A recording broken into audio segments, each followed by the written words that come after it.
Novo Testamento, lição número 25.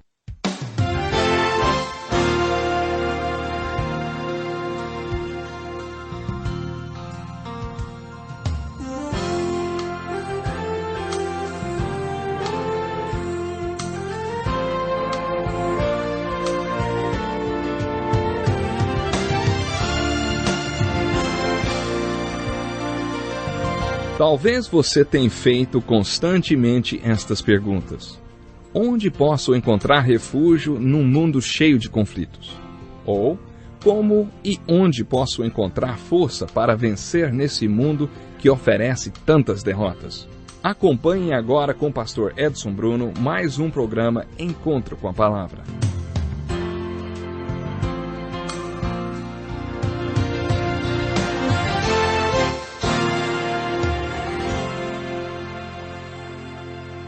Seja muito bem-vindo para mais um Encontro com a Palavra. Este programa é parte de um estudo sobre todos os livros da Bíblia. Iniciamos esse curso com o livro de Gênesis, o primeiro livro da Bíblia. Já estamos no Novo Testamento e concluímos o estudo dos 3 primeiros evangelhos, Mateus, Marcos e Lucas, conhecidos como os evangelhos sinópticos, por possuírem conteúdos semelhantes. Iniciamos hoje o estudo do evangelho de João, o meu preferido e de muitas pessoas também. As razões por que o Evangelho de João é especial é o seu estilo de narração e o seu propósito quando foi escrito. O autor desse Evangelho é o mesmo do livro do Apocalipse, o último livro do Novo Testamento. Se você estiver familiarizado com o livro do Apocalipse, já conhece um pouco o estilo do apóstolo João. Além desses 2 livros, João também escreveu 3 pequenas epístolas. Quando João escreveu o livro do Apocalipse, usou uma linguagem de sinais e códigos. Percebemos esse mesmo estilo no Evangelho de João. O apóstolo Paulo deixou registrado no primeiro capítulo da primeira carta aos Coríntios que os gregos estavam vivendo uma busca intelectual. Portanto, para eles o Evangelho era besteira. No mesmo capítulo, Paulo conta que os judeus pediam sinais. O que Paulo quis dizer com isso? Ele quis dizer que os judeus pediam sinais da parte de Deus como prova de que estavam sendo guiados por ele por um caminho específico. Paulo também se referiu ao pensamento judaico e à forma de comunicação deles, feita por meio de uma linguagem de sinais e símbolos. Apocalipse é um livro muito bonito, escrito dentro da linguagem de sinais e símbolos dos judeus.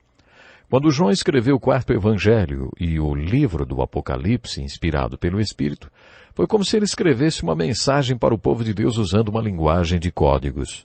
E para entender essa mensagem, o povo de Deus precisa de chaves que revelem esses códigos. Proponho que você procure algumas dessas chaves para que você compreenda tanto o livro do Apocalipse como o Evangelho de João. A primeira chave é saber que o Evangelho de João foi escrito dentro de uma linguagem judaica de códigos. Isso quer dizer que mesmo não usando um código de sinais tão complexos como no Apocalipse, ainda assim devemos procurar a profundidade do significado do que João escreveu no seu Evangelho. Esse Evangelho foi escrito em 2 níveis. Uma simples criança pode compreender o primeiro nível. Eu mesmo ensinei meu primeiro filho a escrever através do primeiro capítulo do Evangelho de João, de tão simples e compreensível que ele é. Ao mesmo tempo, esse livro também possui um nível mais profundo e muitas pessoas não chegam a atingir esse nível de compreensão. João usou muito esta linguagem alegórica no seu Evangelho para apresentar esse significado mais profundo. Já ouvi falar que, apesar de uma simples criança poder compreender o Evangelho de João no primeiro nível para começar a compreender o segundo nível, é necessário ter mestrado em filosofia. Mas não é nada disso, ninguém precisa de nenhum diploma de filosofia para entender o Evangelho de João no segundo nível. Aliás, o Evangelho de João é o meu preferido justamente por causa do segundo nível, por causa da alegoria e da inspiração da linguagem espiritual de código. Uma outra chave que serve para revelar o código da mensagem do 4º Evangelho é perceber que esse é o único livro da Bíblia dirigido aos incrédulos. O apóstolo Paulo, na sua 2ª carta a Timóteo, no capítulo 3, versículos 16 a 17, ele afirmou que o propósito da Bíblia é que o homem de Deus seja apto e plenamente preparado para toda boa obra. Portanto, a Bíblia não é dirigida ao incrédulo, mas ao crente em Deus. Deus tem uma mensagem para o incrédulo e essa mensagem é: creia no Evangelho e arrependa-se. Mas aos que creem em Deus, deu 66 livros santos e inspirados para que se tornem perfeitos e maduros. Deus quer que cresçamos espiritualmente e sejamos completos dentro do seu propósito e do seu plano para nossas vidas. Há muito do Evangelho de João para o aperfeiçoamento do povo de Deus, mas além disso, também é o único livro da Bíblia dirigido aos incrédulos para que creiam. O apóstolo João nos diz neste Evangelho, na sua primeira epístola, por que nos escreveu. Dar uma olhadinha nessas referências pode nos ajudar a compreender o propósito do quarto Evangelho. João deixou muitos sinais registrados. Por sinais, ele quer dizer milagres que provam que Jesus foi o Messias, o Cristo, o Filho de Deus e Salvador do mundo. No versículo 31 do capítulo 20, João afirma: Jesus realizou na presença dos seus discípulos muitos outros sinais miraculosos que não estão registrados neste livro. Mas estes foram escritos para que vocês creiam que Jesus é o Cristo, Filho de Deus, e crendo tenham vida em seu nome.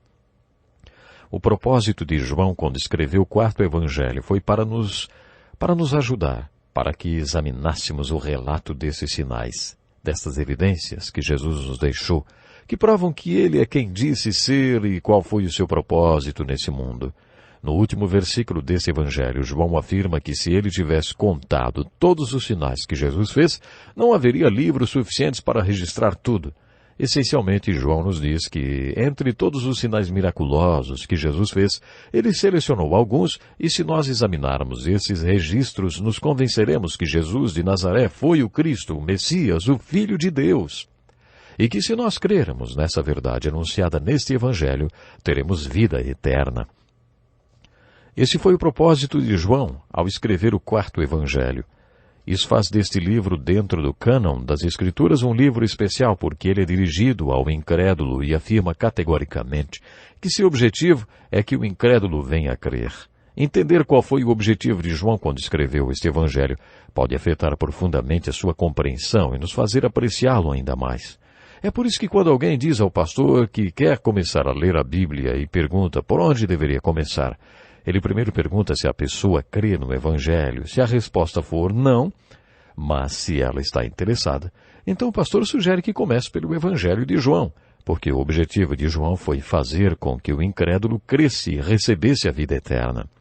Outra chave para compreender o Evangelho de João é perceber que, diferentemente dos outros evangelhos, o de João apresenta uma argumentação sistemática. No geral, os outros evangelhos apresentam a biografia de Jesus e um registro dos seus ensinamentos e de alguns dos seus milagres e curas. Como já falamos, os evangelhos possuem perspectivas diferentes da vida de Jesus na terra, mas o de João possui uma argumentação sistemática. A questão que ele sustenta nos 21 capítulos do seu livro é que Jesus é o Cristo, Filho de Deus. Ele traça esta verdade em todo o livro, começando do primeiro capítulo, sempre batendo na mesma tecla. João foi consistente e sistemático, reforçando sua argumentação de que Jesus, o Jesus de Nazaré, é o Cristo, o Filho de Deus e Salvador do mundo. Jesus não teve um nome como a maioria das pessoas tem, como, por exemplo, João da Silva ou Edson Bruno. Seu nome era Jesus, mas ele era identificado como Cristo. Quando nos referimos a ele como Jesus Cristo, estamos dizendo que Jesus, o Jesus de Nazaré, é o Cristo. Em grego, a palavra Cristo quer dizer Messias. Quando João diz que Jesus é o Cristo, ele estava dizendo que o Jesus sobre o qual lemos no Novo Testamento é o Messias profetizado no Velho Testamento. O apóstolo Paulo, um rabino antes de se converter, afirma no livro de Atos que, em suas viagens missionárias, ele ia de uma sinagoga a outra, provando aos rabinos judeus pelas Escrituras que Jesus é o Cristo. Em suas cartas, ele afirma que a doutrina básica da Igreja do Novo Testamento era Jesus. Jesus é Senhor. Vou repetir. Jesus é Senhor. Lemos isso em 1 Coríntios 12, 3. No final do Novo Testamento, em sua primeira epístola, João afirma que a doutrina básica da Igreja do Novo Testamento era Jesus é o Cristo. Quando juntamos todas estas informações, chegamos ao que chamo de uma abordagem do Evangelho de João. Por causa dos propósitos de João ao escrever o seu Evangelho, e a fim de o estudarmos, devemos colocar em perspectiva 3 questões. A primeira, quem é Jesus? Segunda, o que é fé? Terceira, o que é vida? No capítulo 21 do seu Evangelho, João afirma que escreveu esse livro para fazer um relato dos sinais miraculosos que Jesus fez para nos convencer que a resposta à primeira pergunta é que Jesus é o Cristo, o Messias, o Filho de Deus. Capítulo após capítulo, João nos afirma das mais variadas e belas maneiras que Jesus é o Cristo, o Messias, o Filho de Deus. Em todos os capítulos desse Evangelho encontraremos a resposta para a pergunta: o que é fé? João declarou que faria este relato a respeito de Jesus para nos convencer de que Jesus é o Cristo, Filho de Deus, e que se acreditarmos nas verdades relatadas nesse livro, receberemos vida eterna.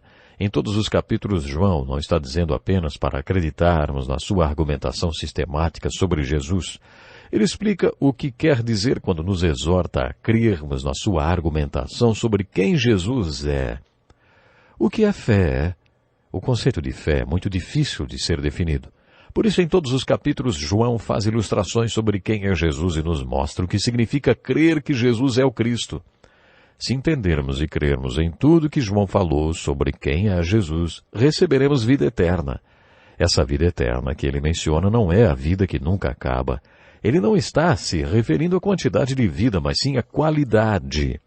No capítulo 10, versículo 10, João registra as seguintes palavras de Jesus: Eu vim para que tenham vida e a tenham plenamente. Que tipo de vida Deus planejou para o homem? É sobre isso que João está falando quando usa a expressão vida eterna. Vida eterna implica tanto em qualidade como em quantidade de vida. Segundo João, não experimentamos essa qualidade de vida com o nascimento físico.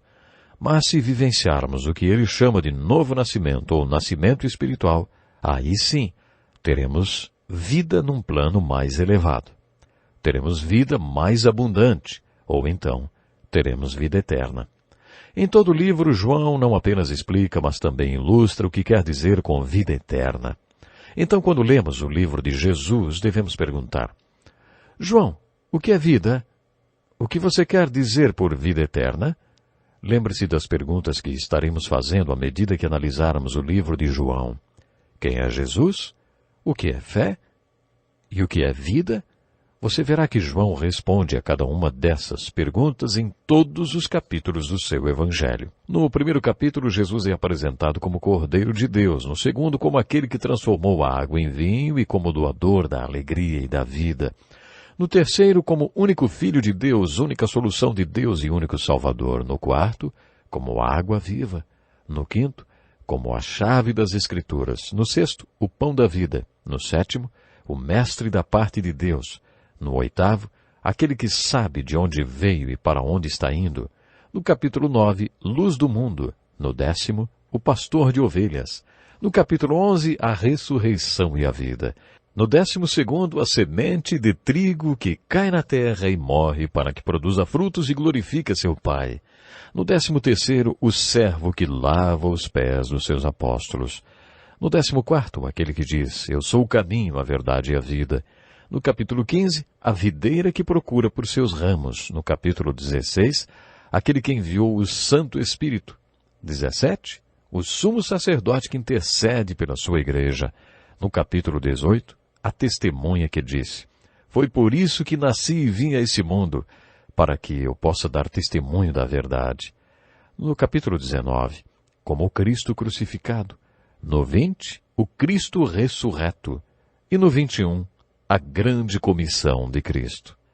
Para que você comece a criar o seu mosaico, quem é Jesus Cristo para mim, selecione um dos capítulos e o retrato que ele traz de Cristo. Acabei de apresentar a você a minha coleção de retratos de Jesus. Agora você deve selecionar um dos retratos da sua coleção. É muito mais significativo se você tiver a sua própria coleção. Memorize quais são os títulos que você deu a cada capítulo ou aos retratos. E medite sobre eles enquanto estudamos o Evangelho de João. Faça do pedido que os gregos fizeram a Filipe a sua própria oração. Senhor, queremos ver Jesus. Na primeira igreja da qual eu fui pastor, havia essa inscrição no púlpito e todo domingo, quando eu ia pregar, li a frase: Senhor, queremos ver Jesus. Era como se a igreja dissesse para mim ou para qualquer um que lá pregasse: Não queremos blá blá blá sociológico, nem política, nem psicologia. Queremos ver Jesus em cada uma das pregações feitas neste púlpito. Estude o Evangelho de João com essa mesma oração no seu coração. Senhor, queremos ver Jesus. Peça ao Espírito Santo que revele Jesus Cristo para você. O último programa serviu como uma introdução ao Evangelho de João. Você está pronto para começar a estudá-lo capítulo por capítulo? Então vamos lá.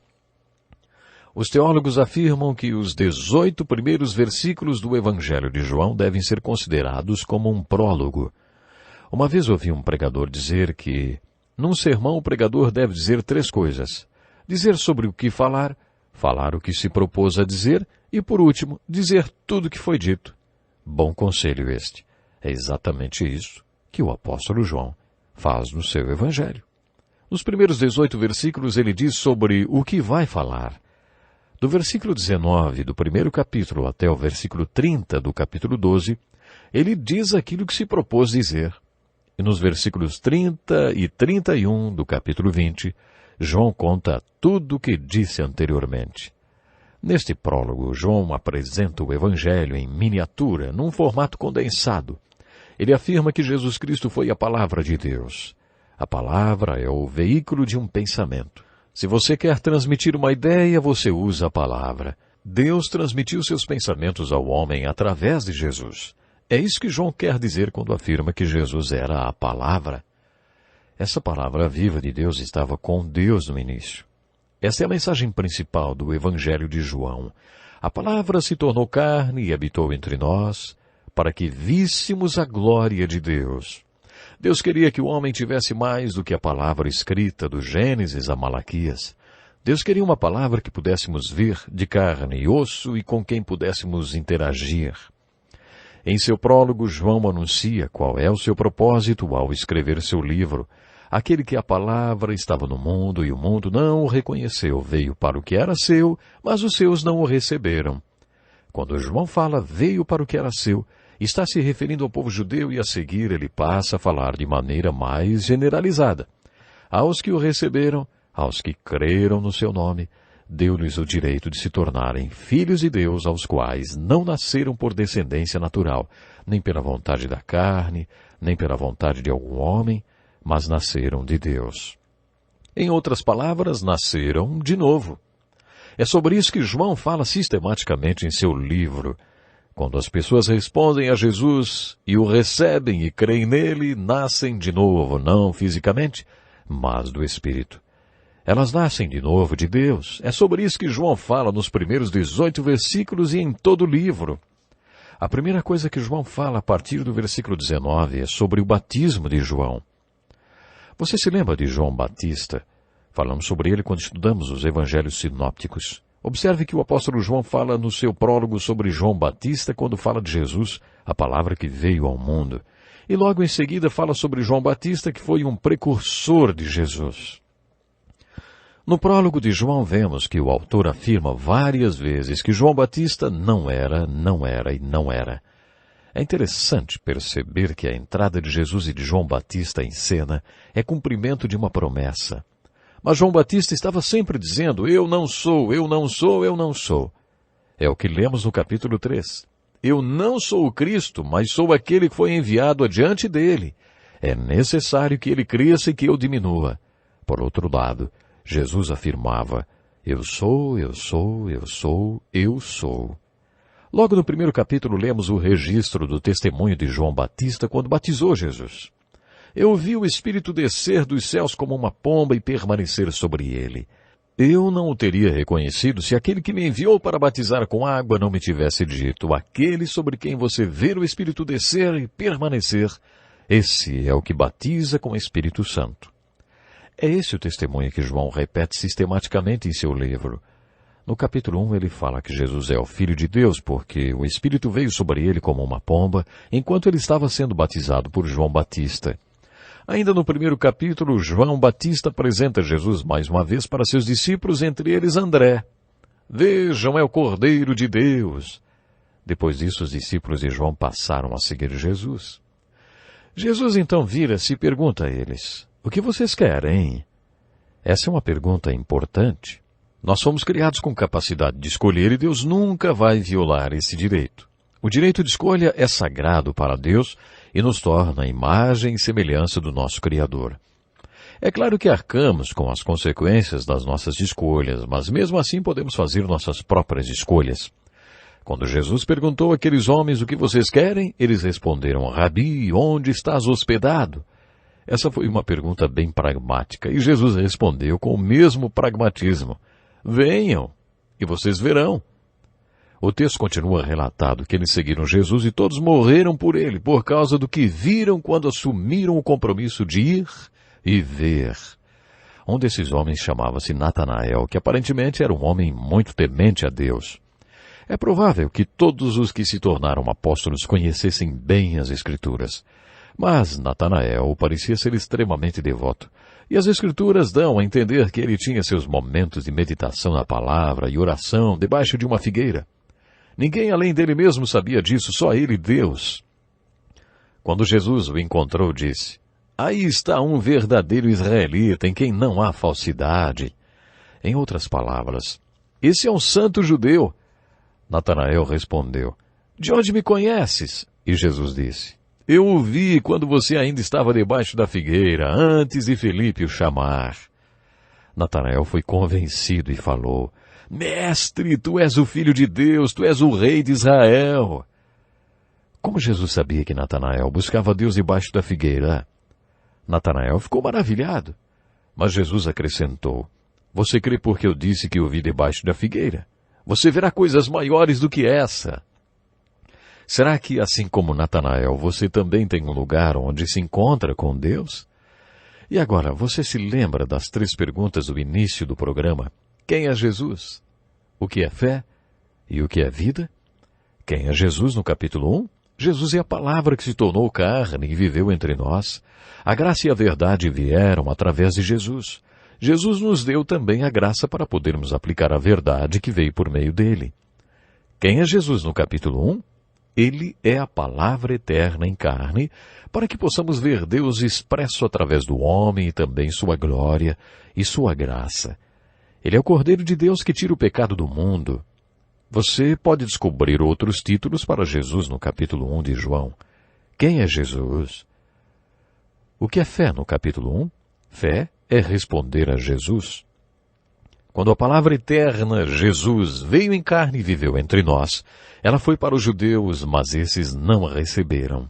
Por isso Jesus se voltou para todos os que o recebessem e crescem nele. A todos os que o receberam ou creram nele, ele deu o poder de se tornarem filhos de Deus, ou então, nascidos de novo. Por isso, no capítulo 1, fé é crer em Jesus e recebê-lo. A fé está ilustrada naquele encontro pragmático de Jesus com aqueles homens que se tornaram seus apóstolos mais tarde. Fé é ouvir a pergunta: o que vocês querem? Fé é ir e ver. Fé não requer a aprovação num exame de teologia. Fé é responder ao convite de Jesus para ir e ver. E o que é vida no capítulo 1? Vida é nascer de novo. É assumir o compromisso de ir e ver. É mudar totalmente por causa da decisão de seguir a Jesus. De acordo com o capítulo 1, é isso que Jesus é. É isso que é fé, é isso que é vida. Convido você a estar atento ao nosso próximo programa. Deus lhe abençoe. Que lição importantíssima. Obrigado, pastor Edson Bruno. Prezado ouvinte, coloque em prática o que você ouviu aqui.